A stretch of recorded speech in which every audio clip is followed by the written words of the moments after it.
Hey everybody, we're back. Tailgaters. I'm Bruce with Daryl, Marcus. Boy, I was surprised, you guys. I thought the Cowboys were out of it. I thought we are going to go back today, and Marcus is going to use that word, stick a fork in it. But all of a sudden, Philadelphia loses.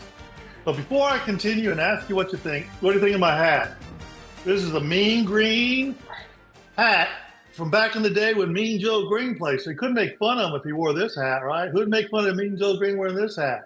They don't use his colors anymore, but I got to say I'm proud of the Mean Green. They didn't win the game. Opportunities were there for them, that's for sure. And I'll blame it on the refs. Did y'all see it down there? Anyone out there that's a Mean Green fan? I can't believe it. They were waiting for the punt return. The punt returner got knocked down. The ball hits the ground, then Ben hits a UNT guy, and the other team gets it. I mean, wow. They didn't even call it on the guy that's receiving it. I know, Marcus. Don't ever put yourself in a position where you can lose because of the officials. Oh, anyway, those guys robbed us. I like the hat. I mean, I know we're talking sports talk right now, so I guess my only logical question is that you lose a bet. No, I mean, it's all I'm good. proud of my guys. I mean, it's all good. I mean, you good for St. Patrick's Day for the whole year. You want That's right. Nobody's gonna be pinching you anytime soon. Hey, we did good. Wow. One time you Mean Green won the first Dallas Bowl in football. So I wore this that day, and now we were almost made it to the playoffs. I know almost doesn't make it when you're a UT fan or those kind of fans, but whether you're a UNT and big old victories are few and far between, I still got to root for them, right? Oh yeah. Oh, that's also this is from when it was called NTSU. Yep, this was NTSU. This is before they were UNT. So what is that? NT. UNT, University of North Texas, but NT, North Texas State University. Oh. Okay, I didn't know that. Before that, they were called the normal school. Okay. They're a teacher school. Okay, anyway, back to the real serious topic at hand. Cowboys, and then the Eagles. What do you think of these guys? I've been questioning them all year. No, I'm joking. Yep. Yeah. I'm joking. Listen, the Cowboys, I have to say this, right? Although they have had bad luck, and this is almost like it's a recurring trend. We expect this to happen every year. It seems like it's happening a little earlier this year, right? Because, they win in December or they win in November, December, then things start falling apart. Yeah. My biggest thing, it was a game that they needed to win, Detroit, right? If they would have won Detroit, we already saw what happened with the Eagles. We would be having a very different conversation. The only thing that is working for the Cowboys' advantage is that the doggone Eagles keep losing. So that's really the only thing. It's just that if the Eagles were doing what the Eagles are supposed to do, the margin would get wider and wider. But at the end of the day, they still have less than a 10% chance of making the playoffs and less than 5% of winning out the NFC East. CeeDee Lamb, I think he had a concussion. Oh, that's a wicked one. Yeah. Yeah. And it's just, I don't know. Now, granted, I'm kind of wondering why they had to play on a Thursday when they had already played on a Thursday not too long ago. Yeah. So it's kind of like they've been having these shortened breaks between games. Sometimes that works for your advantage, other times it doesn't. But at the end of the day, I think they're done. So I'm still gonna rock my jersey. But unless the Eagles lose out and the Cowboys win out, which I just don't see that happening, not when you look at Jalen Hurts and what they have on that team. That team has a lot of weapons, and they may be going through a bad period right now. But if I was a betting man, I don't see the Eagles losing out, and I sure as hell don't see the Cowboys winning all the way out. That's my perspective. I think the Cowboys will have to use the rest of the season to really rethink about what their strategy is for next fall when we get into the next season. Better do some damn good recruiting and restructuring and find Jerry Jones a nursing home and let that man enjoy the rest of his years, man. Like that's what he needs right there. Let's just I don't know. Okay, I'm done. Gerald, I know you probably got a different perspective. No, I mean, you said something about the Eagles having all these weapons on their team, like I'm supposed to be scared of them. But look here, man. Man, if I have a gun, really I don't. But if I had a gun, okay, and someone broke into my place right now, bruh, I would be rolling the dice on whether or not I could shoot them because I don't know how to use it. Yeah. I just never been a gun person, and right. So. That's how I look at the Eagles, bro. They may have all those weapons, but bro, they have no idea what the hell they doing. They are not playing up to their potential. No. And I'm just telling you, Doc, look, I mean, I don't care if it's crunch time. I don't care what time it is, bro. They ain't been playing well all season. I don't expect them to finish strong at all. So, bro, I mean, who knows what's going to happen in that division, Doc?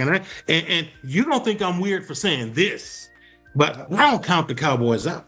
Not right now. Yeah. Nah, bro. And if you see my DraftKings lineup for this weekend, Doc, I'm still loaded with Dak, with CD Lamb, with Pickens, like I've been doing all season. But, bro, Darryl, they have individual weapons on the Cowboys, just like they do the Eagles. The problem with the Cowboys, and again, I know a few weeks ago I'm rocking my jersey, and the week before that I'm rocking the jersey and the hat. I'm still a believer in this team, fundamentally, but at the end of the day, I'm just looking at the numbers, the probability of them winning out, the Eagles losing out. You still got Barkley on that team on the Eagles. Like, I mean, they still have the weapons that maybe they didn't. I mean, come on, like literally that game that they lost the other night. I mean, that really wasn't an interception, man. It's just like, how did that even happen, right? Yeah, that's the truth. It's just, I mean, just a millisecond or millimeter off, and he catches the ball. We're having a different conversation, today. But man, they just had bad luck. They just 3-game losing streak. The Eagles are just having, I don't know, man. They're just something's wrong with them. That boy ain't right. I agree with you. That could have easily been a touchdown and gone the other way. It really could. But 5 turnovers, that one play where he throws an interception, then it fumbles and Hurt gets it back, and then he fumbles it back to him. There's a lot of sloppy playing going on. I don't know if it's a discipline or you get that when you win a Super Bowl. A lot of times you get a little more complacent. I don't know, but I don't want to count the Cowboys out. But Eagles don't look like they're trying to fight to win it either. So. Yeah, who knows? I don't know. Next week, have a different conversation. But them Texans, I hope so. We'll see. But them Texans, whoo, Darryl, I know you're feeling good. I can see the hair on your chest from here. Yeah, man. What about the Texans? I'm gonna talk about that defense before the beginning of the season. I said it, man. We are the best defense in the league. They went out there and they proved it. They're still proving it, man. Bruh. And every game day for the Texans, me and my kids, we have what we call a conference call. Xavier FaceTime everybody, and we talk about, okay, what's going to happen? What y'all think we're going to do? And before the KC game, my son said, hey, man, I think that Mahomes is about to have the most frustrating game of his whole career. And he did. And I'll be darned if he wasn't right. That was Mahomes' lowest point total for a game. That was the lowest yards in a game. He passed for only, I don't know, it wasn't even 200 yards, was it? He was frustrated, visibly frustrated. Kelsey was frustrated. I mean, Kelsey out there fighting, So, but yeah, man, we predicted that well, man. And again, we got a little ways to go. We still got some work to do. But I'm proud of the fellas. That offense did play 60% better. When I said that, they've been playing that 60%. I like it to be 80, but hey, I'm hard to please. But who cares, man? Look, man, we're rolling, and I hope we continue to roll. That's all there is to it. That was something that. Can you imagine one of your last? Assuming he retires, Kelsey, the Hall of Fame player, and all of a sudden one of his last passes, he catches it in the critical time, and he's sort of like, Nah, let you intercept. Yeah. Here you go. You know. He probably had his AirPods in listening to Taylor Swift. I don't know what's going on. Shake it off. Taylor Swift announced their wedding date. I think it's June 13th because 13th is her favorite number. And they wanted a special venue in Rhode Island. And the way I understand it, it was already reserved. But when you're a $2 billionaire, that's not an object. So she offered the bride for that already had June the 13th some money she decided not to refuse. So she's got the date. The other people got probably their house paid for in the future, and everybody's happy. But God, why can't that happen for me? Let's hear you sing. Yeah, I know, right?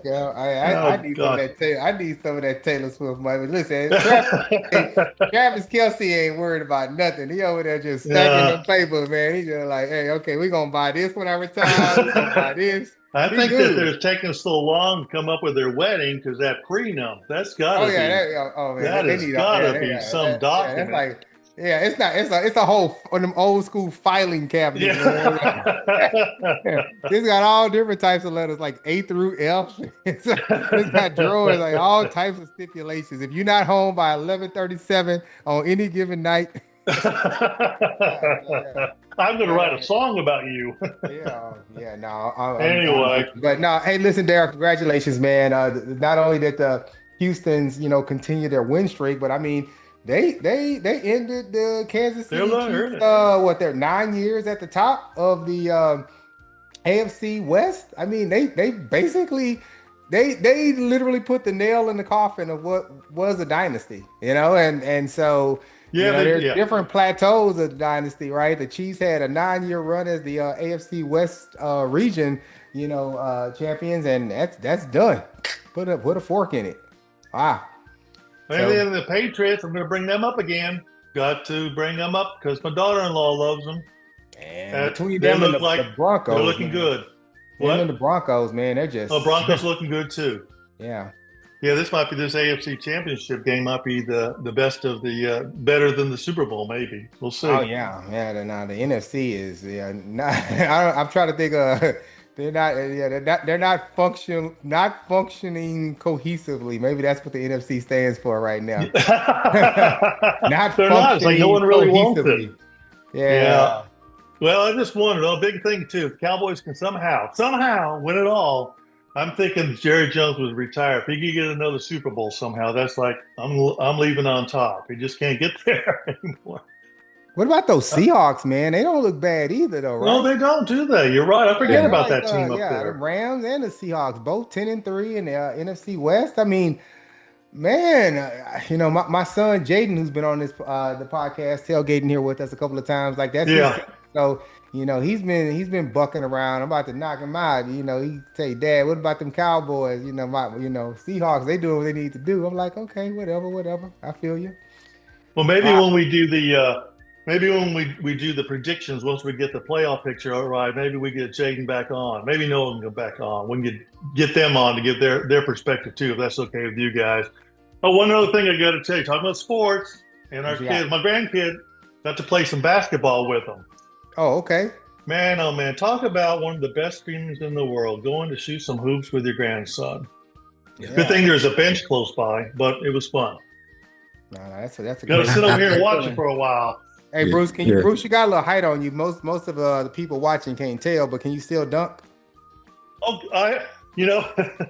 not anymore. I went up to try to jog, still hit the net. Oh, okay. And it looks a lot taller than it used to. I was standing underneath, and I'm like, "Watch!" Oh gosh, I got the most embarrassing thing. Noah, this about 4 or 5 months ago. Noah takes a shot, and you know how it gets wedged in there between the hoop and the backboard? Yeah. Well, it was locked up in there. I go up to casually knock it out. It might as well be 100 foot up. I didn't even come close. I'm laying there like, what was that? I don't even try stuff like that no more. Ever since then, I've been doing I'm throwing my shoe at it with the quickness. That's how that's gonna go down. Yeah, well, I don't even get on ladders anymore. Yeah, I should have tried, but I don't. I'm sorry, because at this stage right now, when I fall, I ain't getting up. So I try to do everything to make certain I don't fall. Back in the day when I was a school teacher, we had to do volunteer work at a boys' club. Those kids didn't care about anything I could do. And then I dunked the ball, and they were like, "We like Mr. Ladder now." They didn't care anything else I knew about. Just he can dunk it. Yeah. But that's in my dream world. I'll tell you, another 10 years, guess how good I was. All right, you guys, that's all for today. Give us your comments, like and share. But you guys out there, we've never heard anything from the UNT fans or the NTSU guys, Mean Joe Green guys. Let us know. What did you think? I'm proud of them. Didn't quite make it as far as I was hoping for, but they showed up this year. Yeah. Wait. Don't they have a new coach? Yeah, they're going to have a new coach. Well, what's his name? I don't know anything about his name. He caught me. Okay, I was wondering if I don't even know who their new quarterback's going to be. I was wondering if it was fake news or not, but I heard Jason Garrett would be their coach. That'd be interesting. Jason Garrett. I got to look this up real quick. Just hold on, everybody. Time out. Late breaking maybe news. UNT's new coach.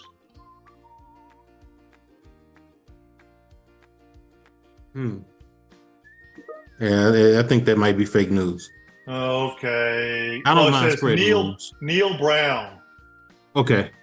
Former head coach at West Virginia and Troy. Okay. All right. Sorry, UNT. Sorry.